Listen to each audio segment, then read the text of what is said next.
Semua dalam keadaan baik ya. Pertama-tama segala puji dan syukur kita panjatkan kehadirat Tuhan Yang Maha Esa karena atas rahmat dan kasih-Nya kita dapat berkumpul dalam kegiatan belajar bersama pada hari ini dalam keadaan sehat melalui via Zoom ya teman-teman.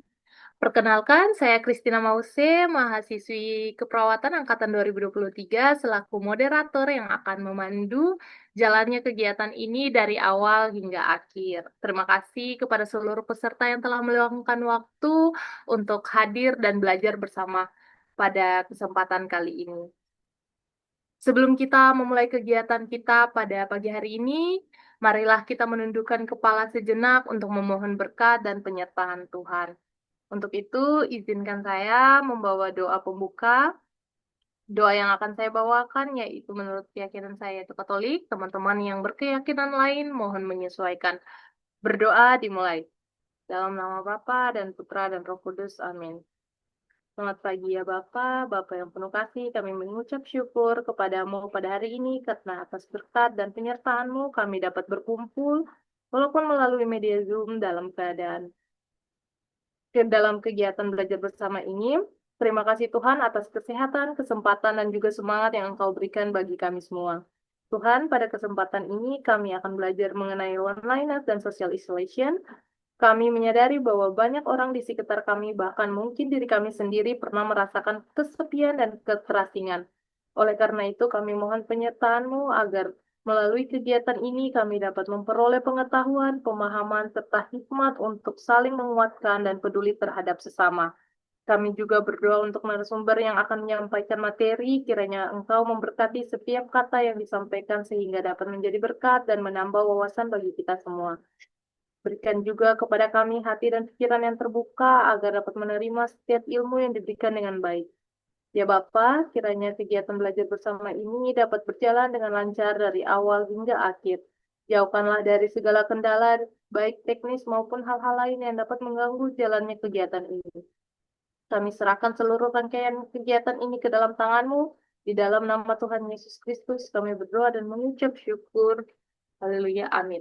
Dalam nama Bapa dan Putra dan Roh Kudus, amin. Berdoa selesai. Oke, untuk hadirin semua yang saya hormati, kegiatan belajar bersama ini merupakan salah satu program kerja dari PMKFK Uncen, khususnya dari Biro Doa dan Pemerhati. Tujuannya untuk meningkatkan pemahaman dan penguasaan mahasiswa terhadap materi yang belum dipahami atau dimengerti selama perkuliahan.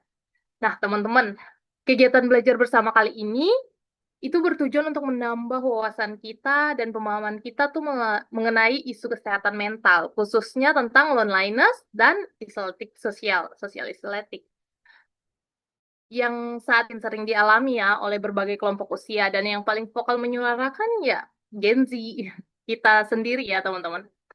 Nah, untuk membahas topik yang sangat penting ini, kita telah hadir bersama narasumber yang sangat kompeten di bidangnya, yaitu Dr. Manu Bernpaul, spesialis kedokteran jiwa, subspesialis psikiatri anak dan remaja, konsultan magister kesehatan.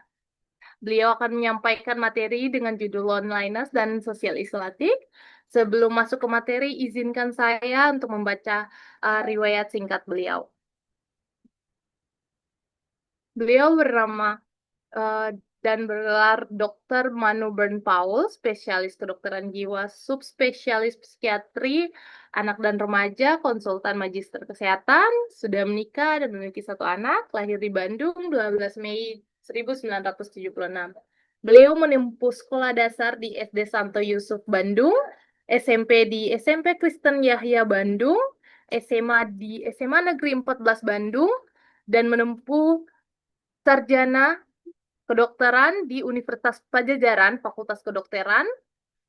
Selanjutnya beliau menempuh profesi di Fakultas Kedokteran Rumah Sakit Pendidikan Dr. Hasan Sadikin Bandung, mengambil dokter spesialis ilmu kesehatan jiwa di Fakultas Kedokteran Rumah Sakit Pendidikan Dr. Hasan Sadikin bagian ilmu kedokteran jiwa.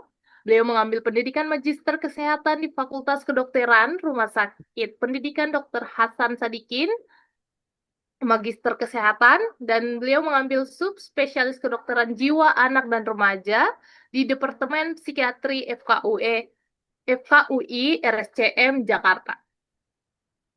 Selanjutnya, beliau menjabat sebagai dokter pegawai tidak tetap Kabupaten Wamena pada 2002 sampai 2005, menjabat sebagai fungsional dokter spesialis kesehatan jiwa RSJAB Pura dari 2010 sampai saat ini, PNS RSUD Dok 2 Jayapura dari tahun 2011 sampai saat ini, Kepala SMF Ilmu Kesehatan Jiwa RSUD Dok 2 2012 sampai saat ini,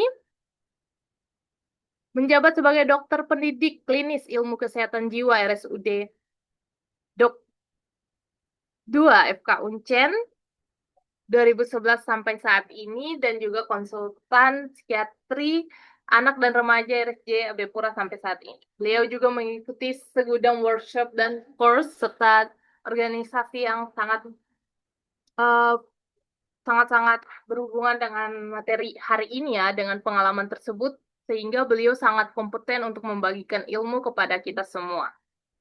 Baik, tanpa memperpanjang waktu, marilah kita sambut narasumber kita kepada Dr. Manu Bern Paul, spesialis kedokteran jiwa, subspesialis psikiatri anak dan remaja, konsultan Magister Kesehatan. Kami persilakan untuk menyampaikan materi. Kepada dokter, waktu dan media saya persilakan. Ya, baik. Selamat pagi ya, Christina dan teman-teman semua ya. Terima kasih untuk perkenalannya yang lengkap banget ya tadi. Eh, saya langsung mulai aja ya. Suara saya terdengar gak ya? Siap terdengar, dokter. Terdengar jelas ya, baik. Sorry ini saya pakai dua gadget ya, soalnya laptopnya nggak tahu nih, zoomnya nggak jalan di untuk ininya. Sebentar ya, saya buka. Ya baik. Oke, kita masuk ya, mulai ya. Jadi ini saya diminta sharing tentang loneliness and social isolation ya. Dan jadi apa sih ini? Nanti coba kita telah lebih lanjut ya. Sebenarnya apa ini dan bagaimana ya? Dan sepenting apa sih sebenarnya loneliness and social isolation ini ya? Nanti coba kita lihat. Nah, ini akan saya bawakan ya, yaitu pengantarnya, kemudian juga definisinya, kemudian juga aspek biologis dan psikologis, psikososialnya seperti apa ya, kemudian dampaknya apa sih dari loneliness atau istilahnya kesepian itu ya, dan juga isolasi sosial ya, itu dampaknya apa sih? Kemudian tanda-tandanya bagaimana dan apa yang bisa kita lakukan ya. Nah, sebelum saya mulai, mungkin kita nonton video ini dulu ya. Eh, sudah terlihat gambarnya? Lihat, Terdengar dok. suaranya nggak ya ini? Dengar, dok. Dengar Dengar ya, dok. baik. Dengar. Nah, ini kemarin kita baru, ini kita nonton dulu deh, ntar ya, baru saya lanjut.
Baik ya. Em, jadi video ini mungkin teman-teman pada tahu ya.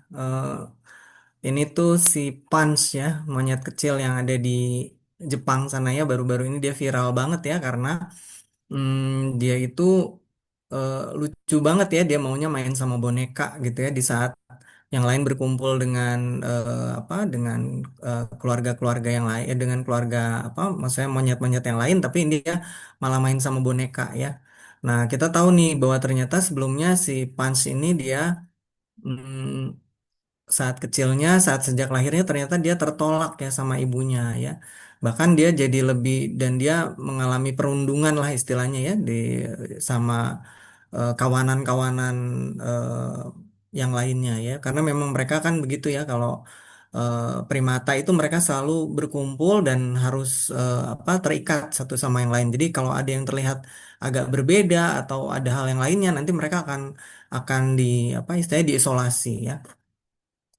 Nah, kemudian akhirnya tadi kita lihat ya bahwa dia malah melekat sama atau sangat dekat dengan pengasuhnya ya, sama yang pemberi makannya, malah manusia di dekatnya ya.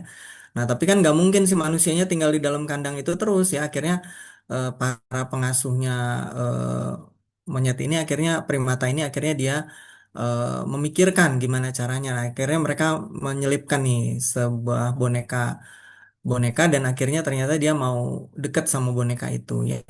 Apa sih kaitannya dengan yang kita bicarakan pada pagi hari ini ya? Sebenarnya ini simbolisasi ya, maksudnya bukan simbolisasi tapi ini adalah suatu gambaran ya secara utuh bahwa seluruh makhluk hidup itu nggak bisa sendirian ya. Nah, di sini kita bisa lihat bahwa seekor primata saja dia nggak bisa sendirian ya, dia butuh figur yang lain untuk dia bertahan hidup ya. Nanti kita lihat seperti apa berikutnya ya.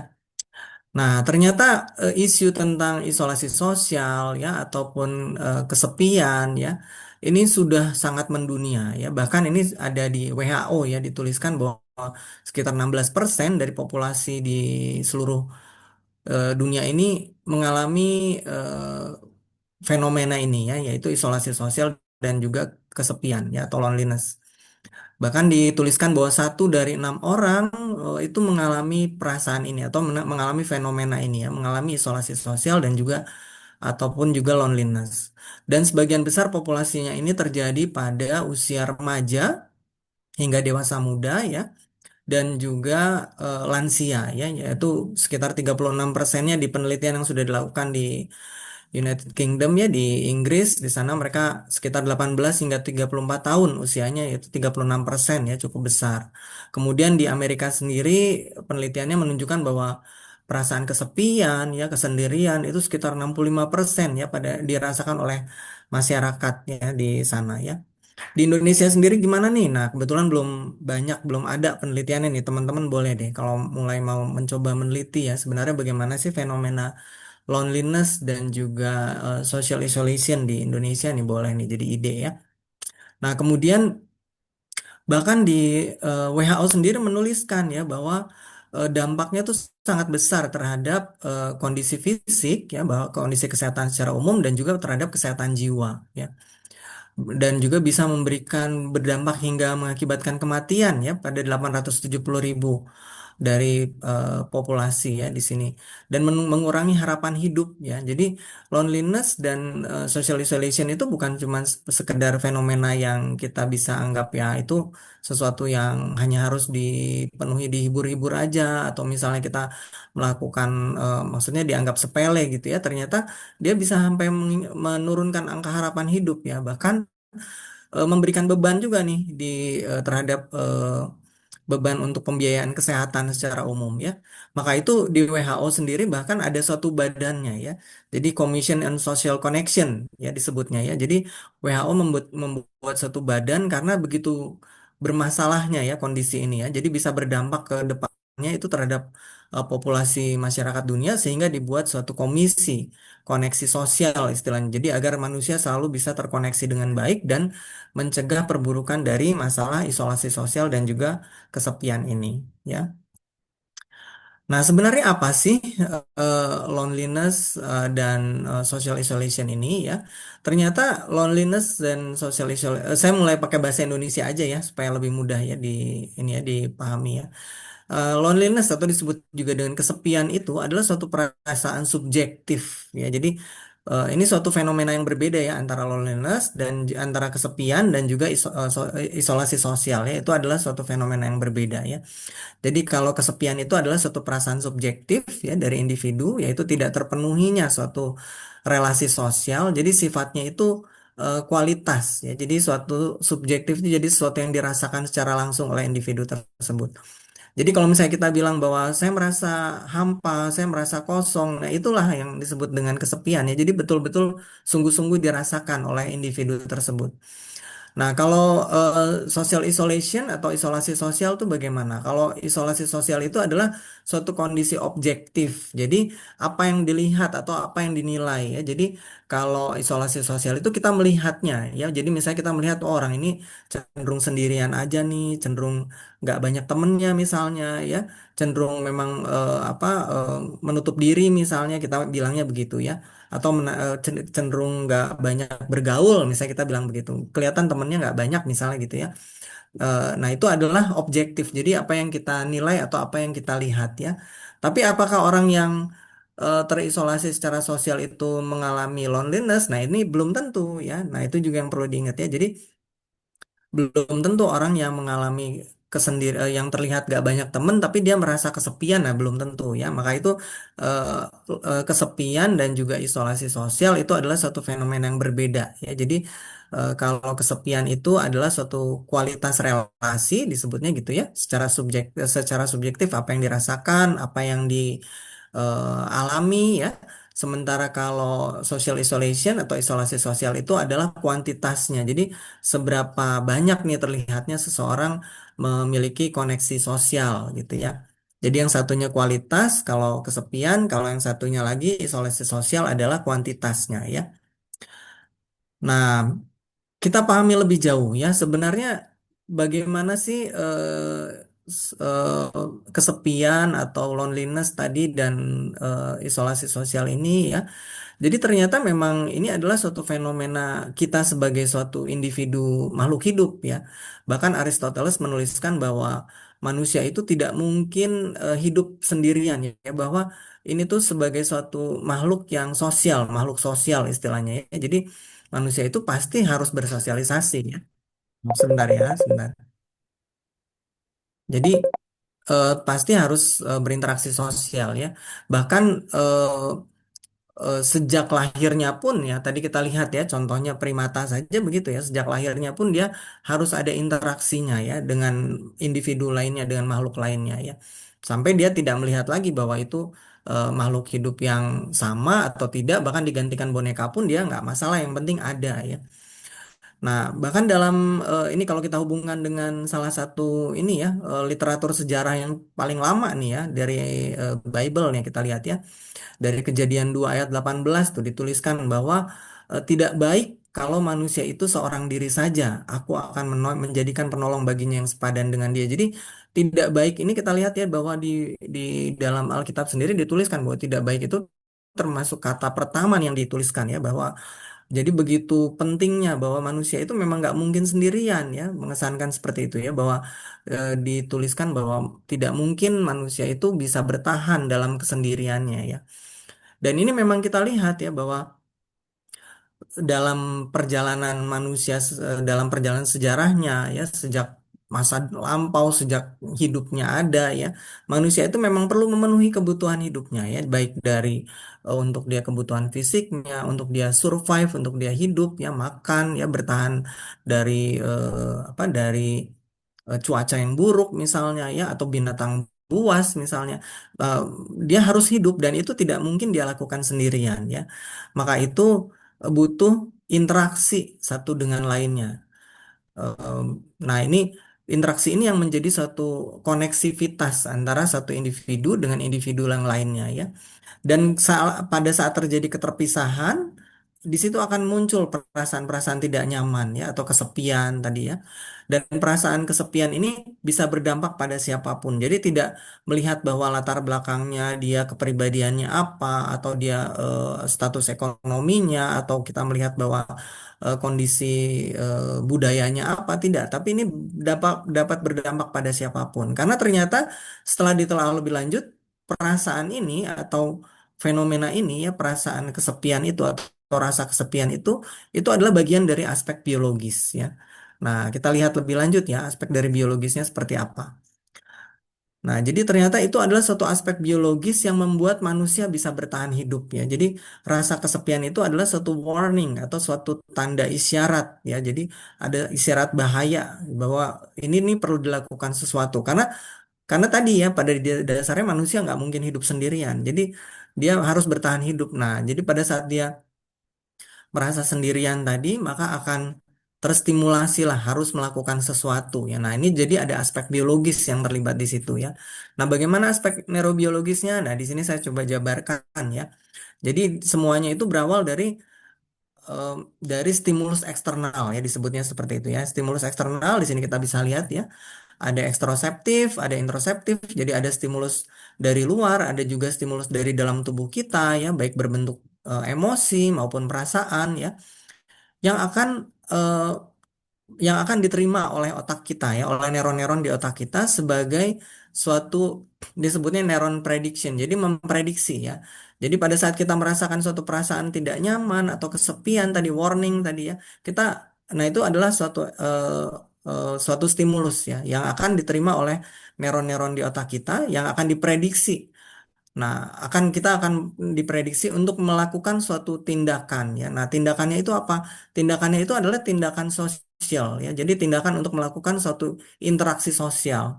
Nah, interaksi sosial ini bisa memberikan dampak yang positif ataupun negatif ya. Jadi ini social cues ini bisa positif, bisa baik, bisa juga tidak ya. Jadi kan namanya prediksi itu bisa baik, bisa buruk ya. Nah, pada saat dia memprediksi dengan baik dan terjadi dengan baik, maka akan terstimulasi lagi area otak kita ya. Ada namanya tuh area ventral tegmental area ya di sistem limbik, kemudian diproyeksikan ke prefrontal cortex ya di area otak bagian depan. Nah, ini adalah memproduksi dopamin ya. Nah, pada saat kita melakukan suatu interaksi sosial dan diprediksi kemudian menghasilkan suatu hasil yang positif, maka dopamin kita akan meningkat ya. Nah, ini akan menjadi suatu social reward istilahnya. Jadi kita akan merasa senang, merasa bahagia ya. Nah, mungkin teman-teman bisa merasakan ya pada saat kita berinteraksi sosial. Ada kalau istilahnya itu social grooming ya. Jadi saling berinteraksi ya, bercakap-cakap, berbicara ya.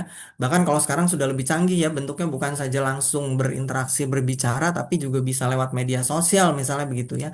Nah, kita ada fenomena sekarang berapa banyak yang nge-like gitu ya, misalnya. Nah, itu juga memberikan peningkatan kadar dopamin. Nah, ini kalau dikaitkan, nah ini jelas ya. Jadi memang pada saat kita mendapatkan stimulasi atau reward terkait dengan interaksi sosial, maka dopamin kita meningkat.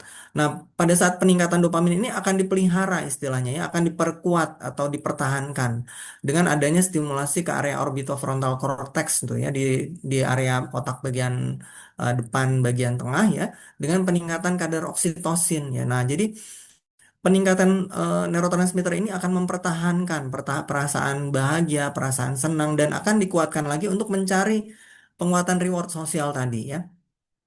Nah, ini yang akan menguatkan kita untuk berpikir lebih positif tadi ya. Jadinya akan berpikir dengan positif, kita jadi bisa berpikir bahwa oh orang itu baik ya misalnya. Jadi cenderung memprediksi hal-hal yang positif ya. Bahkan jadi mengurangi rasa nyeri ya. Maka itu kalau misalnya kita sedang merasakan sakit, kita merasakan tidak nyaman atau misalnya sedang sakit secara fisik, kita cenderung merasa lebih nyaman pada saat ada yang menemani, ada yang mendampingi, atau bahkan ada sentuhan misalnya ya. Nah, itu ternyata meningkatkan kadar dopamin dan juga bisa mengurangi nyeri ya. Mengurangi stres juga, bahkan membuat emosi kita lebih stabil.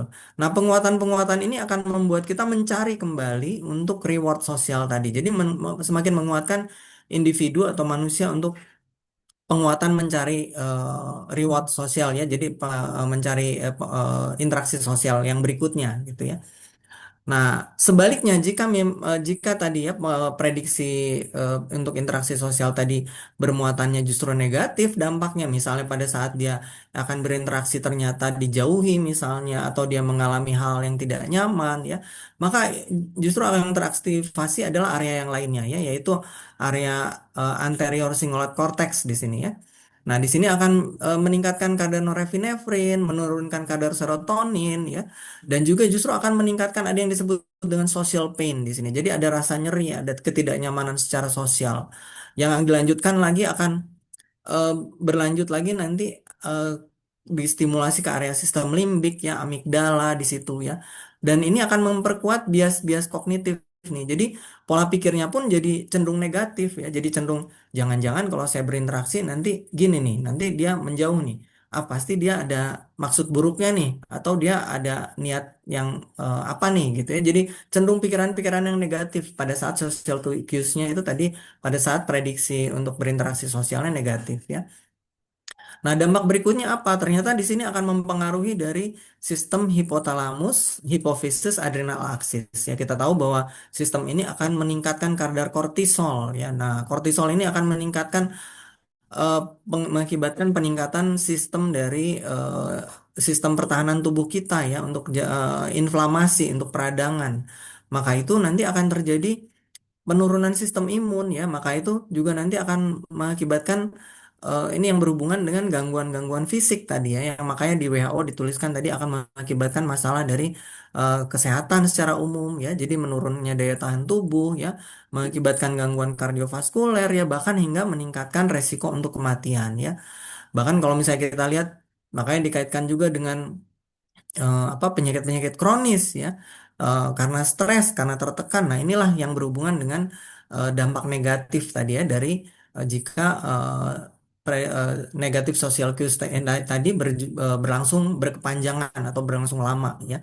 Tapi jika ini berlangsung pendek ya, atau maksud saya jika misalnya ini justru berlangsung di awal-awal, ini justru akan meningkatkan dorongan untuk mencari social reward yang lain. Jadi sebenarnya social cues yang prediksi yang negatif juga bukan berdampak berarti sesuatu yang buruk ya, tapi justru bisa juga mendorong untuk seorang individu mencari dorongan untuk interaksi sosial yang lain ya.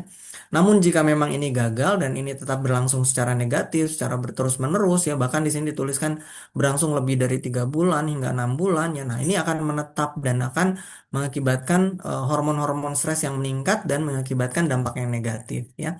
Nah, ini aspek neurobiologisnya nih. Nah, sekarang kita lihat kalau aspek dari psikososialnya seperti apa sih? Nah, sebelum ke sana nih kita lihat ya dari salah satu jurnal dituliskan bahwa justru karena dikaitkan dengan aspek tadi social cues yang positif ya, kemudian juga penguatan-penguatan yang positif, maka itu orang atau individu yang mendapatkan support atau dukungan sosial yang positif akan memperlihatkan sudut pandang yang positif ya, dan lebih sedikit untuk memandang secara negatif dan memiliki persepsi yang negatif terhadap lingkungannya ya. Jadi dia memiliki keyakinan-keyakinan yang lebih positif ya, memiliki sudut pandang yang positif ya, dibandingkan dengan orang yang justru kurang sosial supportnya ya. Nah, sekarang saya lanjutkan. Kalau misalnya dari aspek psikososialnya seperti apa ya. Jadi ternyata isolasi sosial itu dan juga atau tadi ya kesepian ya dan juga isolasi sosial ya. Ternyata itu adalah suatu fenomena yang eh, inti ya ternyata ya. Jadi ini sangat penting, sangat urgensi dan juga sudah dibentuk semenjak kita lahir ya, sejak sejak kita terbentuk kontak pertama dalam kehidupan kita, yaitu pada saat kita kontak dengan ibu kita ya. Makanya di sini ada salah satu teori yang dituliskan oleh Bowlby ya, John Bowlby. Nanti teman-teman boleh search tuh ya. Bowlby itu dia yang mengutarakan tentang attachment theory atau teori perlekatan. Jadi bagaimana individu itu saat bayi lahir ya, dia akan membutuhkan ikatan dengan ibunya ya. Suatu relasi ini yang tidak bisa dilepaskan. Jadi ini seperti suatu ikatan yang memang tidak terlihat, tapi kekuatannya luar biasa ya. Tadi kita sudah lihat contoh videonya di awal ya, primata tadi ya. Bagaimana dia pada saat lahir butuh keterikatan dengan ibunya, tapi tertolak kan tadi ya. Nah, tapi fenomena yang sebenarnya gimana sih yang sewajarnya? Seharusnya itu, jadi pada saat bayi menangis misalnya ya, itu adalah suatu fenomena eh, usaha seorang bayi untuk bertahan hidup ya. Jadi saat dia menangis, tandanya dia membutuhkan perhatian. Dia mencoba untuk lingkungannya memberikan perhatian. Nah, di sini kebetulan ibunya ya yang menjadi suatu apa ikatan yang terdekat itu ibunya. Nah, ibunya harus memberikan respon. Responnya apa? Nah, bisa pelukan, sentuhan, senyuman ya.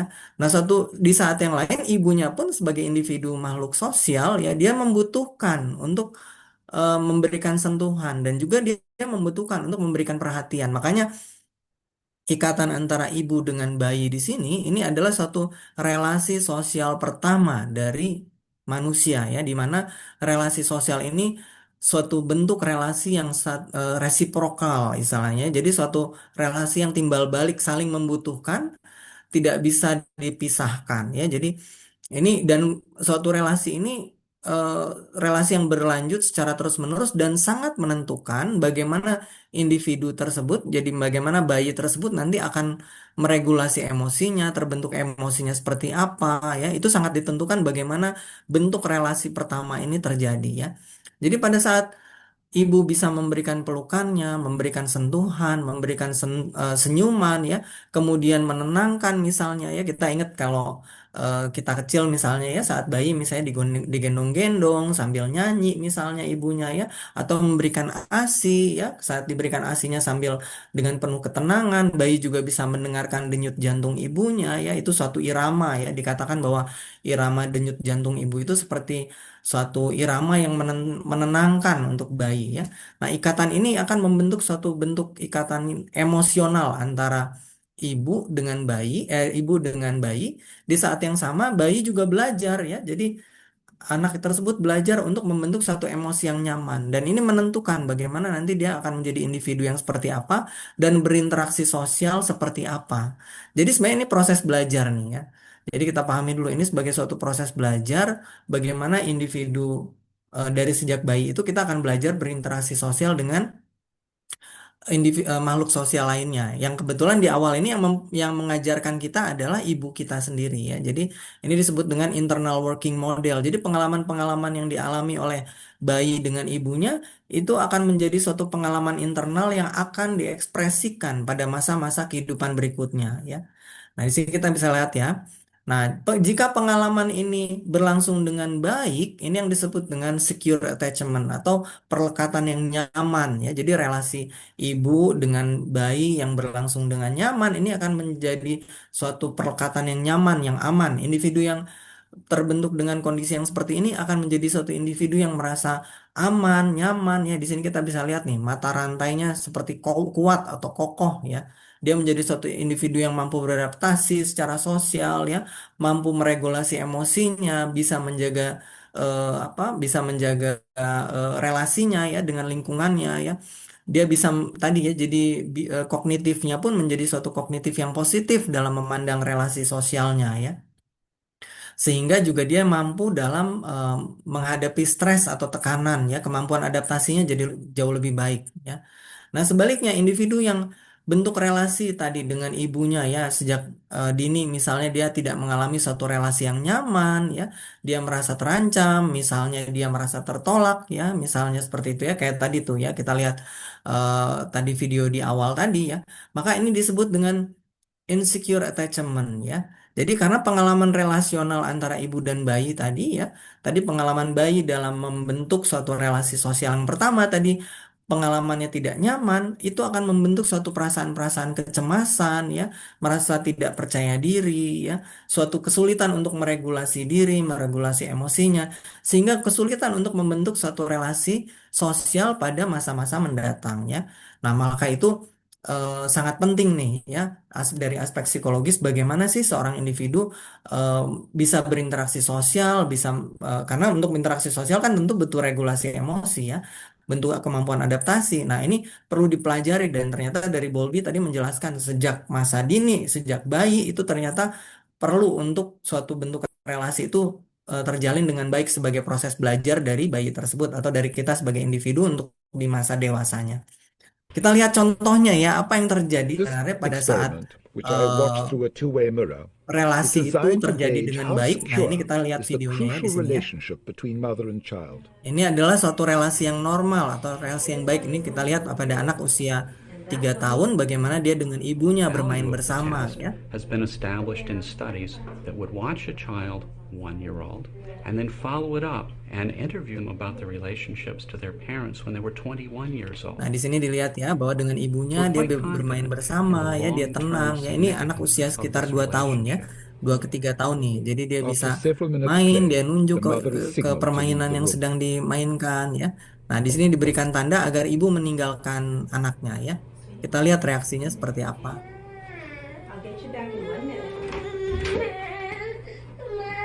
Nah, kita lihat ya, dia nangis ya. I'm just upsetting for you. Shame, I feel. But she'll survive. Oh ya, dia nangis, dia berharap. Nah, pada saat But she keterpisahan noted in itu, the di sini kita experiment lihat ya is bahwa the otak kita, child's otak reaction to her anak mother's tersebut return. bekerja untuk mencari interaksi sosialnya. Nah, ini ibunya balik ya. Nah, kita lihat kalau The dia important disebut dengan clue attachment yang is secure when the atau baby's misalnya suatu able to relasi yang become cukup baik, calmed maka dia down akan by the mencari dan dia contact with pada the saat mother mendapatkan and get back to play. dia bisa dengan Sometimes it mudah takes a couple of ditenangkan. Ya, ini minutes. disebut dengan You secure see, attachment. Jadi when the perlekatan yang mother was nyaman ya. out, she was only interested in the mother. Oh, dia No bisa bermain interest in the kembali, toy. dia bisa ajak Now mamanya she has a main contact lagi with the gitu mother. ya. Nah, She's dia beginning to mudah show a untuk little ditenangkan. interest in Jadi the environment, keterpisahan and tadi kita shortly bisa lihat she'll bahwa be ada able back with the fenomena toys tadi where we started. So rasa you would call this a kesepian ya, secure kemudian dia attachment. langsung bereaksi ya untuk mencari She's eh, getting much happier. apa Close to mencari the door following her. tadi ya Now, pelekatannya dengan we ibunya. sent Nah, the ini kita mother lihat right back fenomena in, yang but the lain point ya. here is not to Kalau distress the misalnya baby. insecure We're atau just trying to perasaan tidak challenge aman her. ya karena The suatu baby relasi yang tidak puts her nyaman hands to dengan her ibu, face, maka a sad pada saat ibunya expression, kembali her di sini, face nah down. tuh ya, dia menolak untuk ada When interaksi she kembali picks dengan her up, ibunya she ya. keeps her head down, her Tuh, bahkan arms dia menolak out, untuk melihat and wajah then ibunya ya. Kita lihat di sini tuh. Dia she merasa sits in the chair terpisah ya. holding the Dia baby. sulit The untuk baby's diajak still bermain sullen. kembali ya. Tuh ya. He's Nah, jadi low kita key. bisa melihat di So sini you would bahwa call this insecure interaksi attachment. sosial Insecure, itu he's sudah berlangsung avoidant. sejak kita sejak lahir ya. Itu dipelajari dan itu dibutuhkan. Nah, ini kita lihat teori yang lain untuk aspek psikososial ya dari bagaimana perkembangan manusia itu memiliki proses yang bertahap sejak masa kita sejak kecil, sejak lahir tadi sehingga kita masa usia tua nanti ya. Bagaimana perkembangan kita dari ini menurut Erik Erikson ya dituliskan bahwa bagaimana setiap tahapan kehidupan manusia itu sangat ditentukan oleh relasi sosialnya.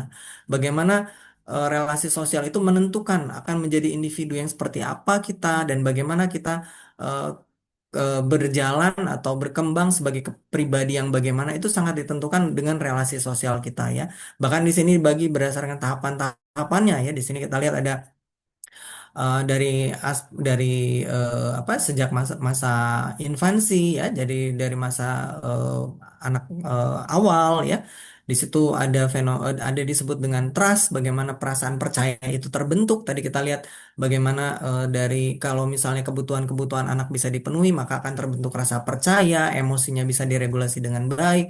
Nanti di usia 2 hingga 4 tahun di sini ada fase otonomi, bagaimana seorang individu bisa memiliki suatu ketetapan atau keinginan atau rasa percaya diri, mampu mengetahui bahwa dia memiliki kemampuan untuk mengatur segala sesuatunya secara mandiri atau tidak, ya menjadi figur yang independen, ya mandiri. Nah, itu ditentukan bagaimana relasinya di usia 2 hingga 4 tahun.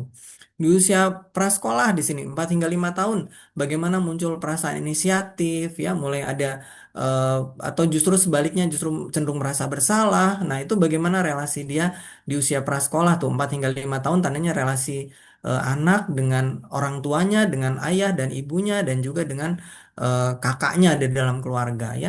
Masuk di usia sekolah juga bagaimana sebenarnya. Nah, bagaimana di usia prasekolah ya, di usia sekolah bagaimana di usia 6 hingga 12 tahun itu relasi sosialnya dia dengan guru dan teman-temannya ya. Bagaimana dia menjadi pribadi yang nantinya akan mampu kreatif ya, mampu menghasilkan sesuatu yang baru ya atau justru menjadi inferior. Itu ditentukan bagaimana relasi dia dengan teman-teman dan guru-gurunya. Demikian juga sampai masa remaja dan teman-teman semua sekarang di usia 20 hingga 20-an ya kayaknya sekarang ya. Nah, itu tandanya usia dewasa muda tuh. Bagaimana relasinya dengan mencari pasangan misalnya ya atau justru tidak nyaman ya justru mengisolasi diri ya nah ini fenomena-fenomenanya memang hal ini berlangsung ya di usia-usia ini ya dan bagaimana seluruh tahapan ini saling terkait satu dengan yang lain tidak ada pribadi yang diutarakan dari teori-teori tersebut bahwa bagaimana keberadaan kita di saat ini itu sangat dipengaruhi bagaimana perjalanan kita sejak masa kecil hingga saat ini ya nah itulah bagaimana tadi ya dari aspek biologis, kemudian juga dari aspek psikologis ya, kita sudah melihat bagaimana proses dari eh, sosial isolasi tadi, kemudian juga aspek kesepian tersebut ya saling mempengaruhi eh, bagaimana individu itu bisa berkembang dan bertahan hingga saat ini ya. Nah, dampaknya apa sih kalau misalnya itu terjadi masalah? Nah, di sini kita bisa lihat ya, ini ada satu penelitian meta-analisis nih ya yang dilakukan ya, ini tahunnya termasuk baru nih ya kalau nggak salah tahun 2000, ini 2015 ya di sini ya. Nah, di sini eh, bagaimana resiko kematian ya dan resiko penyakit itu bisa muncul nih, penelitian meta-analisis ya, dituliskan bahwa ternyata sosial isolasi maupun juga kesepian itu meningkatkan satu kalinya ya, bahkan tinggal sendirian ya, tinggal sendirian juga di situ eh, meningkatkan satu kali lipat ya dari resiko-resiko yang bisa didapatkan, baik itu misalnya penyalahgunaan zat ya, masalah itu dengan masalah kekerasan ya, juga itu seiring juga bahkan di sini bahkan dituliskan lebih tinggi ya dari penyebab kematiannya dibandingkan dengan obesitas ya dari penelitian ini. Dan bagaimana dampaknya untuk kesehatan jiwa? Ini penelitian yang lainnya juga ya dituliskan bahwa di 2025 ini ya tadi, sorry ya ini muncul terus iya ya. Nah, di 2025 di sini dituliskan bahwa di 2025 di sini dituliskan bahwa eh, sebentar ya, sebentar. Di 2025 di sini dituliskan bahwa gangguan gangguan sebentar. Eh, Kesepian itu ya itu bisa mengakibatkan beragam macam eh, dari gangguan psikiatri ya. Di antaranya adalah gangguan depresi mayor di sini ya. Di sini kita lihat ya bahwa kalau untuk kesepian saja ini 24 24 ya ininya ya datanya ya. Sementara kalau kombinasi keduanya jauh lebih tingginya bisa dua kali lipatnya ya bahwa mengakibatkannya. Dan juga penyalahgunaan alkohol ya juga sama ya. Kemudian juga gangguan psikiatri lainnya ya bahkan sampai 69 ya di sini datanya ya.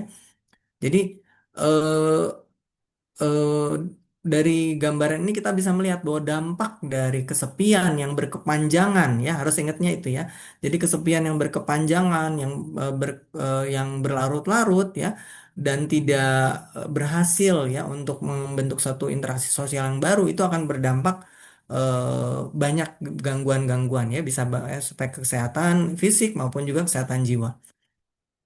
Nah, dari penjelasan-penjelasan tadi maka kita bisa melihat ya bahwa suatu perasaan kesepian itu, tapi jika dia berlangsung sifatnya adaptif, maka dia bersifat sementara dan akan mengakibatkan suatu motivasi untuk membentuk satu konektivitas yang baru atau membentuk interaksi sosial yang baru. Tapi sebaliknya, kalau misalnya suatu perasaan kesepian ini sifatnya patologis atau berkepanjangan, tadi dituliskan bisa berlangsung lebih dari 3 hingga 6 bulan ya. Bahkan mungkin juga ditambah lagi akan memunculkan eh, apa pikiran-pikiran yang negatif ya, kognitif bias yang negatif ya. Nah, ini akan menetap tuh ya. Pikiran-pikiran tadi ya, pikiran kognitif tadi akan menetap dan akan mengakibatkan disfungsi dari perilaku. Jadi misalnya yang tadinya pola perilakunya masih bisa coba kalau misalnya saya merasa sendirian, saya coba deh untuk mencari teman. Misalnya masih bisa ngomong begitu, tapi nanti berikutnya bisa, kok saya merasa sendirian, tapi mereka karena mereka emang nggak suka sama saya sih. Akhirnya makin menyendiri ya, makin menarik diri. Ini kalau misalnya berkepanjangan dan berkelanjutan, maka kognitif itu akan menetap ya. Memang saya misalnya jadi kata-katanya mereka nggak suka saya, memang mereka adalah orang-orang yang jahat sama saya misalnya ya. Akhirnya kita malah memunculkan kata-kata yang negatif atau pikiran-pikiran yang negatif dan akhirnya berdampak pada pola perilaku sehingga kita tidak memulai atau tidak bisa memulai suatu interaksi yang baru ya. Nah, tanda-tandanya apa aja sih? Nah, di sini saya mengajak teman-teman nih, boleh nih ya kita sambil mencoba berlatih ya. Coba nih, boleh teman-teman ambil alat tulis ya dan juga kertas nih ya. Boleh sambil mencoba ya. Kita coba men-screening ya. Bagaimana ini untuk masing-masing pribadi saja ya. Silakan nih, boleh ya. Jawab sesuai dengan yang teman-teman rasakan ya dalam 1 bulan terakhir ya. Mana yang paling dirasakan ya? Apakah ini ya pernyataannya ini ya misalnya nomor 1 nih ya, saya merasa kekurangan teman dekat misalnya gitu ya. Kalau misalnya tidak ada teman-teman 0 itu nilainya, kalau jarang itu nilainya 1, Kalau kadang-kadang dirasakan itu nilainya 2 dan kalau sering itu nilainya 3 ya. Nah, itu silakan dituliskan ya. Coba teman-teman nanti kita hitung ya. Nanti silakan teman-teman hitung dan nanti di ujungnya nanti kita bisa melihat berapa sih kira-kira skornya dan kita di posisi yang mana nih gitu ya. Kita bisa memproyeksikan diri kita masing-masing. Nah, kemudian pernyataan yang kedua nih, saya merasa ditinggalkan oleh orang lain. Nih ya, kira-kira yang mana nih? Apakah tidak ada, jarang, kadang-kadang, atau sering ya? Saya merasa terpisah atau terasing dari orang lain ya. Kira-kira yang mana nih ya? Apakah tidak ada, jarang, kadang-kadang, atau sering ya? Saya merasa tidak ada yang benar-benar memahami saya ya. Kemudian yang nomor 5, saya merindukan hubungan yang lebih dekat dengan orang lain ya. Baik. Kita lanjutkan ya ke pertanyaan berikutnya ya. Baik, ini ya pertanyaan berikutnya ya. Saya merasa sendirian meskipun berada di antara banyak orang ya. Ini yang mana nih ya kira-kira ya? Apa tidak ada, jarang, kadang-kadang atau sering ya. Kemudian saya merasa tidak menjadi bagian dari satu kelompok ya. Yang mana ya? Kemudian saya merasa sulit untuk mempercaya orang lain ya. Apakah tidak ada, apakah jarang, kadang-kadang atau sering ya. Kemudian saya merasa hubungan sosial saya tidak memuaskan, ya. Kemudian nomor 10, saya merasa tidak memiliki orang yang bisa saya ajak berbagi masalah pribadi, ya. Baik, dan ini yang terakhir ya, bagian yang terakhir. Dalam seminggu terakhir, saya jarang berbicara dengan keluarga atau teman, ya. Kemudian ini tetap ya, dinilainya tidak ada, jarang, kadang-kadang atau sering, ya. Kemudian saya tidak memiliki teman yang bisa saya hubungi saat mengalami kesulitan. Kemudian juga saya jarang terlibat dalam kegiatan sosial atau komunitas. Ya. Kemudian saya jarang bertemu dengan secara langsung atau tatap muka. Ya. Kemudian saya merasa tidak memiliki seorang yang dapat saya andalkan saat mengalami kesulitan. Ya, kira-kira yang mana ya? Baik, kalau sudah silakan nanti teman-teman bisa jumlahkan ya. Nah ini ya. Nah, kalau misalnya 0 sampai 14, nah mungkin ini masih normal ya, ataupun perasaan kesepian yang ringan ya. Kemudian jika poinnya adalah 15 hingga 24, nah ini bisa termasuk kesepian yang sedang ya. Nah, ini perlu dieksplorasi lebih lanjut ya. Tapi kalau misalnya sudah 25 sampai 34, nah ini sesuatu yang nyata ya. Nah, biasanya ada resiko untuk gangguan emosi atau kecemasan. Bahkan kalau misalnya lebih lagi dari 35, nah ini sebaiknya perlu dievaluasi ya. Jangan ragu untuk mencoba mencari bantuan ya. Eh, nah, intinya gini ya, yang dari nomor 1 sampai 10 tadi itu adalah untuk melihat bagaimana eh, perasaan kesepiannya ya. Nah, sementara kalau misalnya dari nomor 11 sampai nomor 15 tadi adalah untuk isolasi sosialnya ya. Nah, yang perlu diingat adalah kalau misalnya nomor 11 sampai 15-nya itu tinggi, tapi 1 sampai 10-nya itu rendah, yaitu sebenarnya tidak terlalu masalah ya.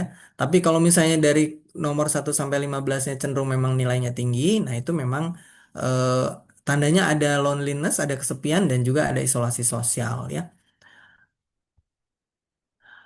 Nah, jadi apa nih kalau misalnya kita merasakan tadi ya, misalnya kita merasakan kesepian ya, kemudian atau juga sampai isolasi sosial yang disertai dengan perasaan kesepian yang mendalam ya. Jika ini bertahan lebih dari 3 bulan, kemudian juga ada disfungsi sosial ya, ini red flags ya. Jadi perlu diingat nih ya, ini termasuk tanda-tanda yang tidak baik ya, maksudnya yang berbahaya ya kalau misalnya ini dibiarkan. Jadi kalau misalnya ini bertahan lebih dari 3 bulan, perasaan kesepiannya bahkan berdampak pada disfungsi sosial ya, jadi interaksi sosialnya berdampak secara nyata. Bahkan sampai ada ide-ide untuk mengakhiri hidup misalnya ya, ada gangguan tidur yang berkepanjangan dan juga ada suatu isolasi sosial yang ekstrim jadi betul-betul nggak mau melakukan apapun ya, eh, menghindari hal apapun ya. Nah, ini sudah termasuk tanda-tanda yang penting untuk mendapatkan bantuan ya. Nah, kalau misalnya masih sedang dan ringan tadi ya, sesuai dengan skor tadi, kira-kira apa yang bisa dilakukan? Nah, ini tetap coba lakukan ini ya. Nah, biasanya kita bisa melakukan cognitive behavior therapy ya. Jadi itu apa sih cognitive behavior therapy? Ini adalah kita coba membuat tabel, biasanya nanti kita lihat dari satu kejadian itu pikiran-pikiran apa sih yang biasanya muncul pertama ya. Kemudian bagaimana dampaknya terhadap emosi kita ya.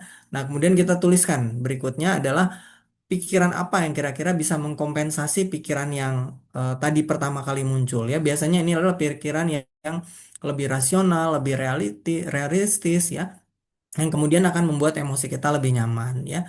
Nah, kemudian bentuk apa lagi ya untuk memperbaiki bias kognitif nih ya. Jadi untuk memperbaiki pikiran-pikiran yang mungkin cenderung negatif, yang cenderung mengganggu untuk kita membentuk suatu relasi yang baru ya. Coba buat scheduling ya, jadi bisa membuat suatu jadwal rutin harian ya, atau juga buat perencanaan-perencanaan ya, dicoba buat journaling ya, jadi menuliskan sebenarnya kita itu seperti apa sih, kemudian apa yang kita rencanakan dalam kehidupan kita, nah itu ya, itu boleh kita tuliskan. Beberapa orang seringkali mengatakan kepada saya, takut dok kalau saya tulis dok nanti kebaca sama orang lain atau yang lain. Nah sekarang kita udah punya teknologi kan, jadi teman-teman juga boleh coba misalnya pakai online ya, bisa pakai online yang misalnya di private misalnya gitu ya, boleh mengetik atau menuliskan apa yang dipikirkan atau dirasakan itu boleh ya. Nah, terus hal apa lagi yang penting untuk dilakukan nih untuk mengatasi perasaan kesepian tadi ya? Olahraga teratur ya, pola hidup yang sehat. Kita tahu bahwa tadi aspek biologis sudah jelas ya, bahwa dari kesepian itu sangat dipengaruhi oleh kadar neurotransmitter dari dopamin tadi ya, bahkan rendahnya serotonin tadi. Nah, ini bisa diperbaiki dengan olahraga yang teratur, dengan pola gizi, dengan makanan yang baik ya. Nah, itu bisa memperbaiki kondisi ini. Juga jangan lupa dengan tidur yang baik ya, tidur yang jam tidur yang cukup ya, kualitas tidur yang baik ini sangat menentukan. Dan jangan lupa untuk interaksi sosial ya, memulai interaksi sosial ya. Coba ikuti kegiatan-kegiatan eh, yang bisa membuat suatu interaksi sosial yang baik seperti kegiatan kita pada pagi hari ini ya. Ini sangat baik ya untuk bisa berinteraksi, bisa memulai suatu interaksi sosial yang positif ya. Dan juga jangan lupa untuk mencoba bukan cuman kita mencari interaksi sosial, tapi juga mencoba untuk menghibur orang lain, ya, mencoba untuk care peduli dengan orang lain, ya. Ternyata dengan kita peduli dengan orang lain, justru itu juga bisa meningkatkan neurotransmitter kita, ya, dopamin kita, self reward kita meningkat, dan juga bisa memperbaiki eh, ketidaknyamanan dari emosi kita, ya. Namun jika ini semua sudah dilakukan ya, tapi juga dirasakan belum ada perubahan yang cukup bermakna ya, jangan ragu untuk mencari bantuan profesional ya. Nah, ini sebagai penutup coba ya kita nonton ini dulu ya. Ini adalah suatu kisah nyata tentang seorang pasangan ya, yang mereka berlayar. Hello, who's this guy? Has a way like a ghost. What's it like sailing out there all alone? You're either sleep deprived or seasick, and after a few days, there's hallucinations. Why do you do it? It's a feeling I can't describe. It's just you and the infinite horizon. Oh, if you play, I'll bleed the same. How would you like to sail the Hosanna to California first? What do you think? I think 4,000 miles is insane. I'm not going anywhere without you. Come sail with me. Bon voyage, lovers!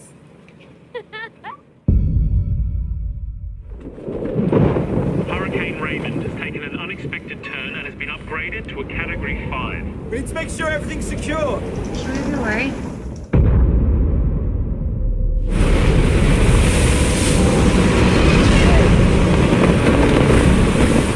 I love you. Get below! Oh my God!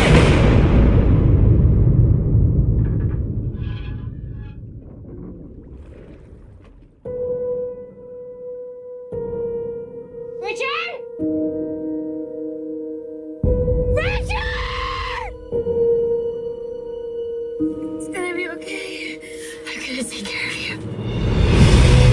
We're thousands of miles from land. We're not in any flight paths. That's like a 1,500 square mile search area. A needle in a blue haystack. Is anybody there? My ribs are broken. My legs shattered. I'm dead weight. If we sail to Hawaii, It's like a 2,000-mile shot at a moving target. If you miss Hawaii, We miss Hawaii, we die. I can't do this. you can do anything you put your mind to.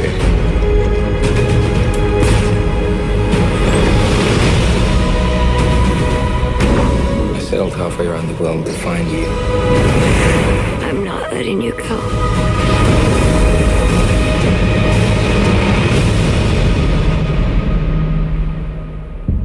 Ya, baik ya. Nah, jadi sebenarnya film ini tadi kita melihat ya ini dari kisah nyata ya bagaimana pasangan tadi mereka berlayar ya dari Hawaii menuju ke apa ke salah satu kota di Amerika ya, tapi di tengah jalan mereka ternyata terkena badai yang sangat besar ya sampai akhirnya tadi yang pasangannya tadi yang cowoknya dia mengalami suaminya dia mengalami itu ya mengalami apa cedera yang berat ya.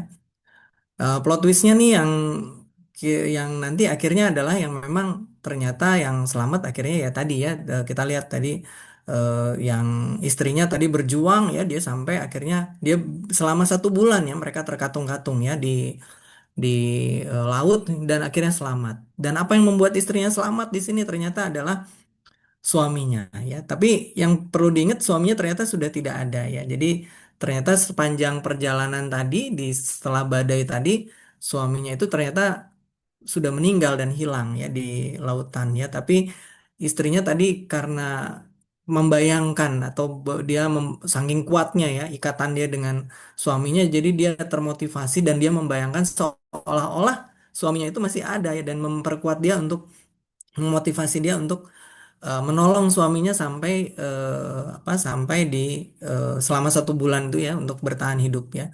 Tapi ternyata eh, dia selamat dan dia tersadarkan bahwa suaminya sudah nggak ada ya. Dari film ini, dari kisah nyata ini juga sebenarnya saya mau memperlihatkan bahwa begitu kuatnya ya kebutuhan kita akan interaksi sosial ya. Bagaimana interaksi sosial itu justru bisa ya tadi ya bahwa antara hidup dan mati bahkan bisa mempertahankan hidup tadi istrinya tadi ya dari kisah nyata tadi ya karena ada kekuatan bayangan bahwa kebutuhan dia untuk menolong suaminya ya untuk peduli terhadap suaminya ya walaupun akhirnya ternyata suaminya sudah meninggal tadi. Jadi sebagai kesimpulan di sini kesepian itu bersifat subjektif, sementara isolasi sosial itu bersifat objektif ya. Tadi kita sudah bahas. Jadi kesepian itu adalah sesuatu yang dirasakan, sementara kalau isolasi sosial itu sesuatu yang dinilai ya, melihat dari luar ya. Kemudian kesepian itu adalah suatu respon alami ya. Jadi kesepian itu bukan suatu yang salah jika orang merasakan kesepian, tapi itu merupakan suatu warning sign ya. Jadi bagaimana untuk mendorong satu individu membentuk suatu relasi sosial sebagai suatu respon untuk bertahan ya. Nah, kemudian kesepian juga dapat berdampak pada semua orang ya, tidak memandang status pekerjaan, ekonomi, suku, budaya, agama atau apapun ya. Nah, sangat penting untuk mengenali tanda-tanda kesepian yang patologis ya, karena tanda kesepian tadi bisa bersifat patologis, tapi bisa juga memang tadi ya warning sign untuk kita mencari bantuan ya. Nah, jika dirasakan hal-hal yang tadi sudah kita bahas ya, eh, eh, dan juga kita sudah melakukan berbagai upaya tadi ya, yang saya coba jabarkan untuk memperbaiki perasaan kesepian ataupun isolasi sosialnya. Nah, kalau misalnya sudah dilakukan tapi masih dirasakan menghambat ya atau bahkan ada tanda-tanda red flag tadi ya yang saya gambarkan, ayo jangan ragu untuk mencari bantuan profesional ya. Nah, di sini kita lihat ya loneliness is not weakness, it's a signal of survival ya alarm. Jadi kesepian itu bukan suatu tanda kelemahan tapi suatu sinyal alarm untuk bertahan hidup ya. Baik, ini dari literatur yang apa literaturnya ya. Baik, saya akhiri ya, silakan. Saya kembalikan ke panitia ya.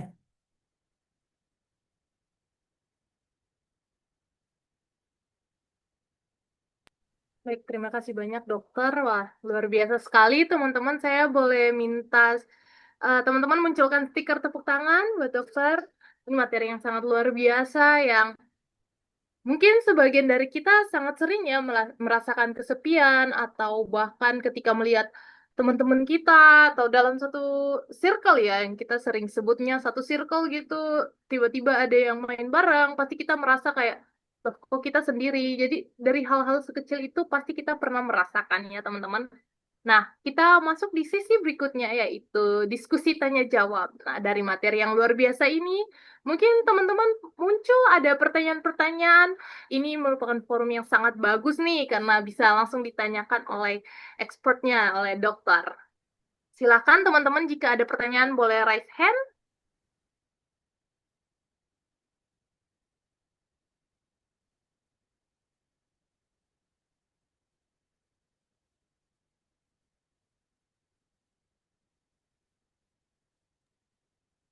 Mungkin boleh dari moderator kali ini. Mohon izin dokter, dari moderator sendiri mungkin saya ingin bertanya. Em, Mohon izin dokter, jadi saya mempunyai seorang teman. Nah, teman saya, dia memiliki panic attack. Jadi dia lumayan orangnya suka panikan. Dan selama ini cara dia mengatasi hal tersebut adalah dengan menelpon temannya yang lain atau berada mencari keramaian gitu, dok. Namun ada satu peristiwa baru-baru ini yang terjadi di hidupnya yang membuat dia lumayan terpukul, sehingga ketika paniknya muncul dan dia mencoba coping seperti sebelumnya, justru dia merasa sesak. Jadi ketika paniknya muncul, ketika sendiri, dia mau menelpon teman atau ada orang yang harus menemani dia, justru malah makin paniknya makin menjadi begitu, dok. Jadi dia makin sesak. Nah, kira-kira mungkin saran dari dokter, apakah teman saya ini segera berobat atau ada hal-hal yang mungkin bisa dilakukan gitu, dok, di rumah? Ya, baik ya. Jadi pada dasarnya kalau tadi diceritakan ya itu sebenarnya gejala panik ya. Em, Ya, kondisi panik juga bisa dicetuskan oleh berbagai faktor ya. Apakah itu karena trauma ataukah justru karena kecemasan ya. Dari tadi yang kita bahas juga bisa ya mengakibatkan gangguan panik ya. Ada yang disebut dengan fobia sosial ya atau sosial fobik ya. Nah, itu juga bisa mencetuskan rasa panik ya. Atau juga agorafobia ya, ada yang disebut dengan agorafobia tuh ya. Jadi perasaan cemas atau takut terhadap tempat terbuka ya. Nah, intinya kalau pada saat panik, apa sih yang bisa dilakukan ya? Sebenarnya pada saat panik itu aspek biologisnya adalah karena amigdalanya terstimulasi ya sehingga tadi ya nadinya lebih cepat ya, tadi nafasnya lebih cepat jadi sesek gitu ya. Nah, jadi untuk apa yang bisa dilakukan? Yang paling pertama ya yang paling sederhana lakukan relaksasi ya. Jadi bisa melakukan relaksasi itu ya. Jadi tarik nafas 4 hitungan, tahan 1 hitungan ya. Hembuskan dari mulut 8 hitungan ya. Nah, itu diulang-ulang sampai nanti perasaannya lebih tenang ya. Tapi jika memang ini mengganggu fungsi sehari-hari, sudah dilakukan berulang tidak nyaman ya. Tadi juga misalnya pola-pola yang tadi saya ajarkan ya, pola hidup sehat ya, makan yang baik ya, kemudian juga apa makan yang teratur, olahraga ya. Jika itu sudah dilakukan tapi masih rasanya tidak nyaman ya, mungkin bisa cari bantuan profesional ya. Apalagi kalau sudah fungsi sosialnya terganggu, fungsi sekolahnya, fungsi relasinya terganggu ya, sebaiknya jangan dibiarkan ya. Baik, mungkin itu ya.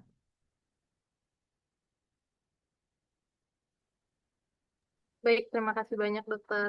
Untuk teman-teman yang lain, mungkin ada pertanyaan, boleh disampaikan. Saya kasih waktu 5 menit.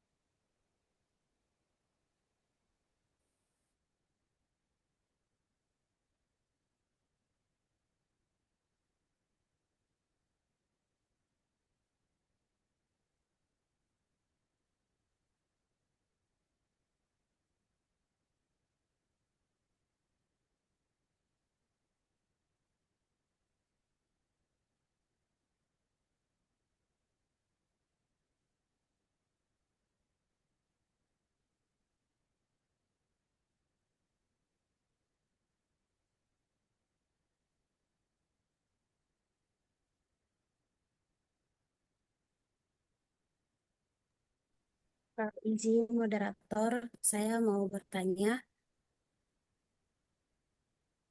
Oh ya, silakan Cici. Ya, selamat pagi dokter. Sebelumnya terima kasih atas kesempatan yang diberikan kepada kami untuk mengikuti materi yang dokter sampaikan hari ini. Perkenalkan sebelumnya, nama saya Cici Paramita. Saya mahasiswa semester 6 dari Prodi Keperawatan. Izin dokter, saya ingin sedikit berbagi pengalaman pribadi saya berkaitan dengan materi yang sedang dibahas tadi. Jadi saya itu termasuk orang yang bisa berinteraksi dengan banyak orang, tapi dan juga saya memiliki cukup banyak teman. Nah, dalam situasi yang buat saya nyaman, saya juga bisa bersikap terbuka dan aktif bicara.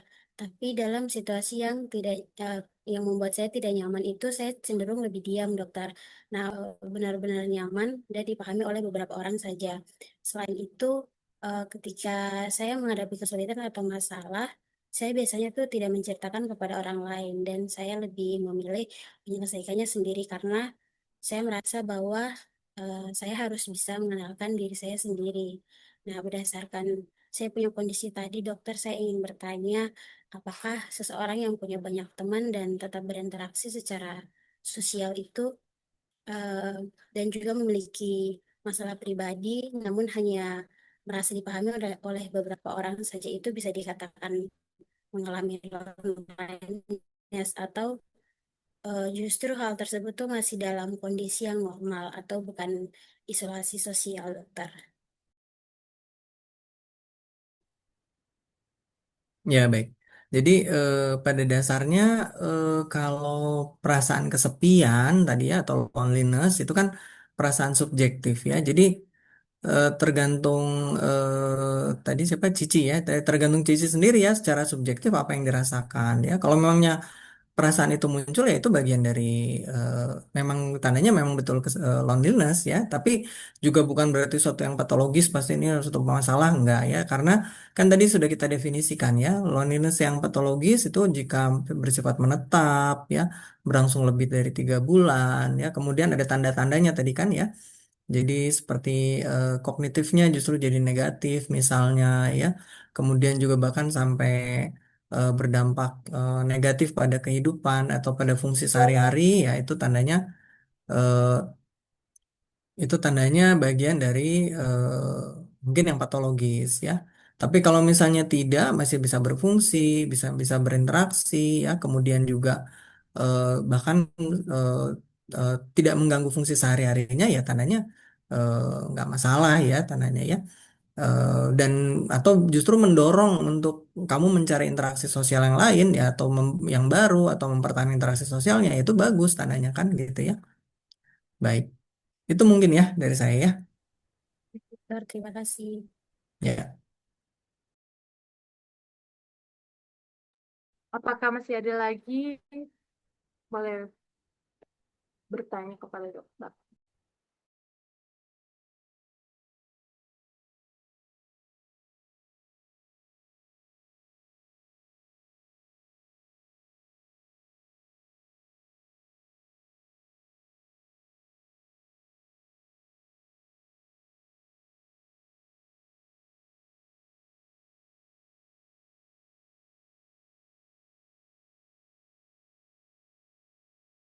Nah, ini ya di link chat nih ya ada yang bertanya ya. Hmm, jadi kalau misalnya sebentar ya. Jadi dari penjelasan sebelumnya ini saya bacakan ya pertanyaannya. Dari penjelasan sebelumnya dari selasa sebelumnya berarti core memory untuk masing-masing individu itu memang seperti itu ya dok, katanya gitu ya. Apakah sejauh ini ada pasangan pranikah yang mengkonsultasikan terkait hal ini juga? Sebenarnya pernyataannya dan pernyataan saya juga lebih mengarah pada orang-orang di sekeliling apakah sudah lebih aware dengan kondisi ini gitu ya. Baik, bagus ya pertanyaannya ya. Jadi sebenarnya betul ya, core memory kita memang kita yang tadi ya secara primitif manusia itu kita memang sudah memiliki kecenderungan memori pada saat untuk eh, jadi untuk merasa kesepian ya. Jadi memang merasa kesepian itu memang pasti muncul, sudah ada ya. Karena kita terdorong untuk mencari interaksi sosial ya. Sama kayak model gini lah, kita bilang lapar. Nah, lapar ya, kan lapar kita jadi cari makan ya. Nah, sama nih dengan kesepian juga ya. Jadi kesepian itu memang fenomena yang ada di otak kita, memang cenderung terbentuk ya. Jadi terbentuknya karena apa ya? Kalau dari aspek biologisnya ya karena tadi ya kadar serotoninnya turun, kemudian juga karena memang apa amigdalanya teraktivasi ya. Jadi memang untuk jangka waktu yang pendek ya memang kita akan terdorong untuk mencari apa sosial cues yang positif ya. Jadi mencari interaksi sosial ya. Nah, em, apa nah pola pikirnya gimana nih, nah pola pikir itu akan terbentuk berdasarkan proses pembelajaran ya, jadi pola pikir yang positif misalnya kita cenderung memprediksinya, jadi saya coba aja dulu berteman dengan si A misalnya gitu ya. Dibandingkan dengan pola pikir yang negatif misalnya saya saya kalau mencoba berteman dengan si A, jangan-jangan si A nanti nggak bakalan respon balik nih ke saya. Nah itu kan cenderung social cues yang negatif ya. Nah bagaimana proses belajar ini cenderung lebih lebih banyak yang positif atau lebih dominan yang negatif? Nah itu bergantung kepada pengalaman ya. Jadi bergantung pada pengalaman, bagaimana sepanjang pengalaman itu kita berlatih untuk memunculkan yang positif atau justru memunculkan yang negatif ya. Nah, tadi sesuai dengan yang saya jelaskan ya, pengalaman pertama itu dari mana? Pengalaman pertama itu adalah pola relasi kita dengan ibu ya. Nah, bukan saya minta di sini untuk yang menyalahkan ibu kalian ya kalau misalnya kalian ini ya bermasalah dalam relasi, bukan.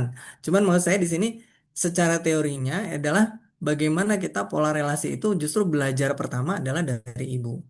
Walaupun mungkin ya, mungkin kita pengalamannya dulu nggak nyaman nih misalnya ya.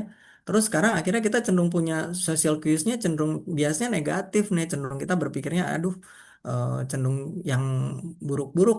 Tapi kan kita punya otorita ya, kita punya kemampuan untuk mencoba untuk berlatih memunculkan yang positif. Itu kan kelebihannya kita sebagai individu dewasa ya. Nah, jadi kita mencoba untuk berlatih ya. Nah, eh, nah proses itulah yang terpenting ya, proses belajar itu ya. Walaupun memang di otak kita cenderung akan memunculkan ya, nggak bisa dipungkiri, cenderung memang yang negatif itu lebih dominan. Tapi kita memang harus berlatih untuk untuk lebih mendominasi ke apa pikiran kita dengan bias yang lebih positif ya. Mungkin itu ya kali ya. Oh ya ini tadi ya dibilangin apa yang lain cukup aware ya. Saya kurang tahu nih ya apa cukup aware atau tidak ya. Tapi juga ya saya berterima kasih nih justru karena diminta untuk presentasi ini saya jadi baca-baca lagi dan ya secara dunia sih ternyata ya ini eh, termasuk fenomena yang eh, cukup cukup penting ya. Apalagi sejak kita ngalamin COVID ya. Kan ternyata WHO aja sampai sampai membentuk badan tersendiri nih tentang supaya jangan sampai manusia terisolasi ya atau merasa kesepian. Baik, itu tadi. Baik, terima kasih banyak dokter atas jawabannya. Karena sudah 3 penanya, terima kasih untuk teman-teman semua yang sudah bertanya. Dan terima kasih juga dokter yang telah menjawab sehingga menambah ilmu baru yang kita dapati. Selanjutnya, sebagai bentuk apresiasi dan ucapan terima kasih atas materi yang sangat bermanfaat ini yang telah disampaikan pada kegiatan belajar bersama hari ini, kami akan menyerahkan sertifikat kepada pemateri kita. Kepada Saudari Karen, saya persilakan bisa share screen, menampilkan sertifikat secara simbolis.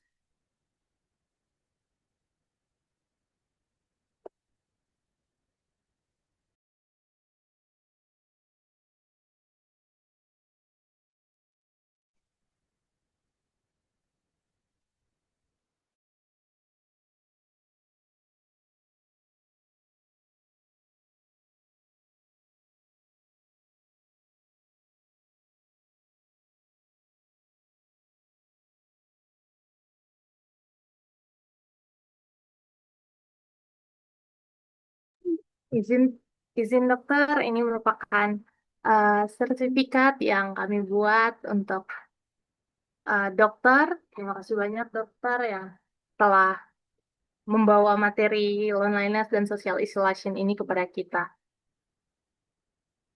Oke, selanjutnya kita akan foto bersama. Teman-teman semua yang belum on cam mungkin bisa on cam agar kita mau dokumentasi.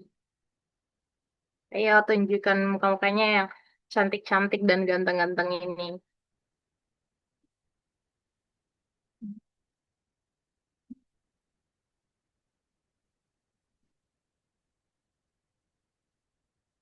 Jika sudah, mungkin dari teman-teman pengurus yang lain bisa ambil dokumentasinya dengan 5 detik per slide ya guys.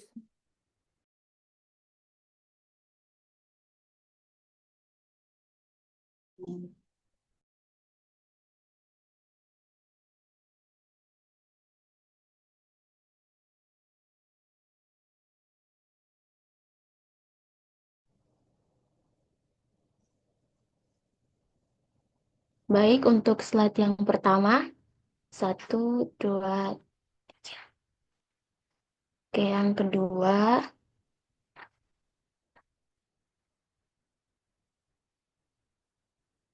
oke.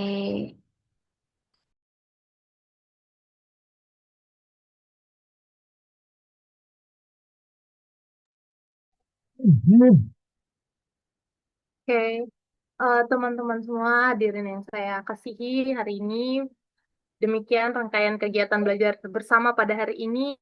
Semoga ilmu yang kita peroleh dapat bermanfaat dan dapat diterapkan dalam kehidupan sehari-hari, baik untuk diri sendiri maupun untuk menolong orang lain. Kami mengucapkan terima kasih yang sebesar-besarnya kepada Dr. Manu Bernpaul, spesialis kedokteran jiwa, subspesialis psikiatri anak dan remaja, konsultan, magister kesehatan, selaku pemateri kita pada hari ini. Jika tadi kita sudah buka dengan doa, maka mari teman-teman kita akhiri dengan doa. Sebelum kita mengakhiri kegiatan ini, saya persilakan teman Karen untuk membawa kita dalam doa penutup. Baik, dokter dan teman-teman, mari kita satu dalam doa. Kita berdoa. Bapa yang penuh kasih di dalam Tuhan Yesus Kristus, kami mengucap syukur kepadamu atas penyertaan-Mu sepanjang waktu belajar kami pada hari ini. Terima kasih karena Engkau telah menolong kami memahami materi tentang loneliness dan social isolation. Melalui pembelajaran ini, Engkau mengingatkan kami bahwa setiap manusia membutuhkan kasih, perhatian, dan kebersamaan. Tuhan, kami percaya bahwa Engkau adalah Allah yang selalu hadir, bahkan ketika seseorang merasa sendirian. Kiranya apa yang telah kami pelajari hari ini tidak hanya menjadi pengetahuan bagi kami, tetapi juga menumbuhkan hati yang peka untuk memperhatikan orang-orang di sekitar kami yang mungkin sedang merasa kesepian, tersisih, atau terisolasi secara sosial. Pakailah kami, ya Tuhan, untuk menjadi saluran kasih-Mu bagi sesama kami. Bapa, kami juga berdoa secara khusus untuk dokter yang telah mengajar dan membimbing kami pada hari ini. Terima kasih atas hikmat, pengetahuan, dan waktu yang telah diberikan untuk membagikan ilmunya kepada kami.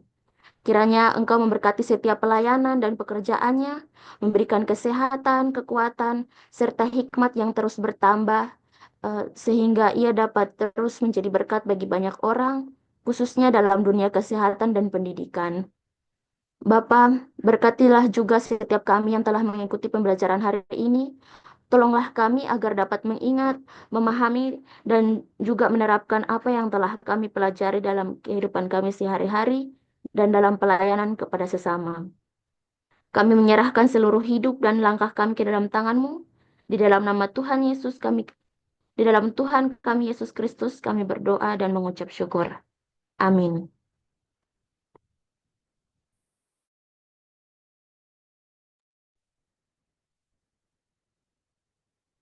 Baik, dengan demikian kegiatan belajar bersama pada hari ini resmi ditutup. Saya selaku moderator mohon maaf apabila terdapat kekurangan selama memandu acara. Sekian, salve, shalom.